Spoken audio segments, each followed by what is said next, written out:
Banquo and his son Fleance walk in the torchlit hall of Macbeth's castle.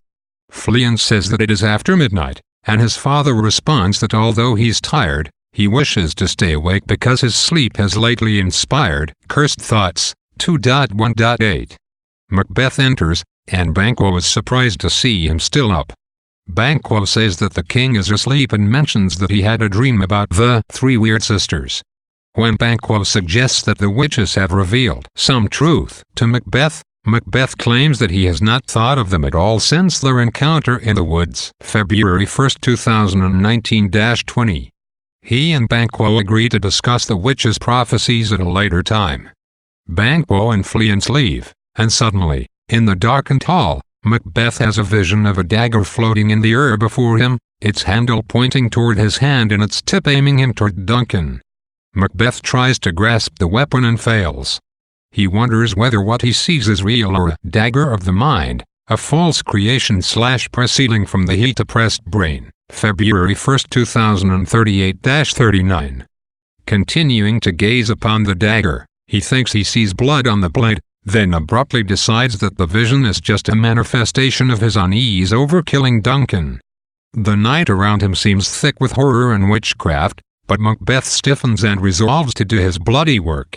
A bell tolls Lady Macbeth's signal that the chamberlains are asleep, and Macbeth strides toward Duncan's chamber. As Macbeth leaves the hall, Lady Macbeth enters, remarking on her boldness. She imagines that Macbeth is killing the king even as she speaks. Hearing Macbeth cry out, she worries that the chamberlains have awakened. She says that she cannot understand how Macbeth could fail. She had prepared the daggers for the chamberlains herself. She asserts that she would have killed the king herself then and there, had he not resembled / her father as he slept. February 2, 2012-13. Macbeth emerges, his hands covered in blood, and says that the deed is done. Badly shaken, he remarks that he heard the chamberlains awake and say their prayers before going back to sleep. When they said, "Amen," he tried to say it with them but found that the word stuck in his throat. He adds that as he killed the king, he thought he heard a voice cry out, "Sleep no more, / Macbeth does murder sleep." February 2, 2033-34. Lady Macbeth at first tries to steady her husband, but she becomes angry when she notices that he has forgotten to leave the daggers with the sleeping chamberlains so as to frame them for Duncan's murder. He refuses to go back into the room, so she takes the daggers into the room herself, saying that she would be ashamed to be as cowardly as Macbeth. As she leaves, Macbeth hears a mysterious knocking. The portentous sound frightens him, and he asks desperately, "Will all great Neptune's ocean wash this blood / clean from my hand?"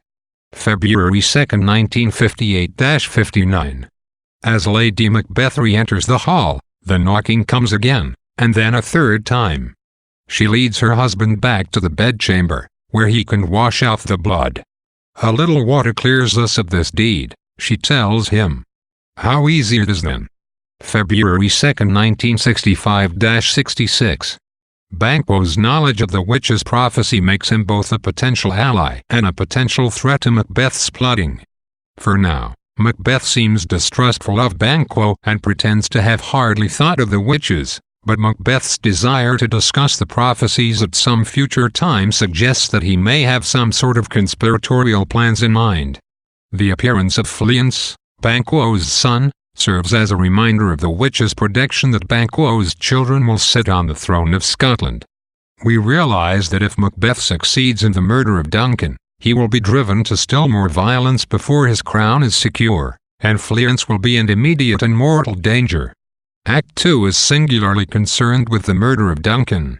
But Shakespeare here relies on a technique that he uses throughout Macbeth to help sustain the play's incredibly rapid tempo of development: Elysion.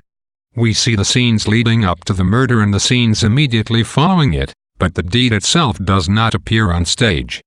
Duncan's bedchamber becomes a sort of hidden sanctum into which the characters disappear and from which they emerge powerfully changed.